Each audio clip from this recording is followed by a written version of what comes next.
ইরানের সঙ্গে যুদ্ধে বড় ধরনের ক্ষতির মুখে পড়েছে ইসরায়েল।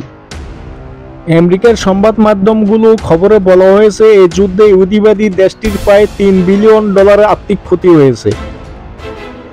যুদ্ধে ইরানের ড্রোন ও ক্ষেপণাস্ত্র হামলায় ইসরায়েলের অনেক সেনাঘাঁটি, প্রতিরক্ষা ব্যবস্থা, অর্থনৈতিক স্থাপনা ক্ষতিগ্রস্ত হয়েছে। ধ্বংস হয়েছে সামরিক সরঞ্জাম ও গুরুত্বপূর্ণ স্থাপনা।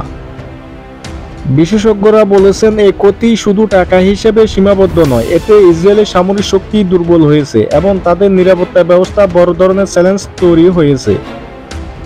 যুদ্ধের কারণে ইসরায়েলের সাধারণ মানুষের জীবনও বিপর্যস্ত হয়ে পড়েছে। অনেক এলাকায় বিদ্যুৎ, পানি ও অন্যান্য জরুরি সেবা বন্ধ হয়ে গেছে।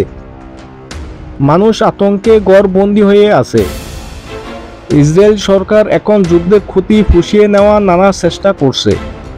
প্রতিরক্ষা খাতে নতুন করে বিনিয়োগ পরিকল্পনা নেওয়া হচ্ছে।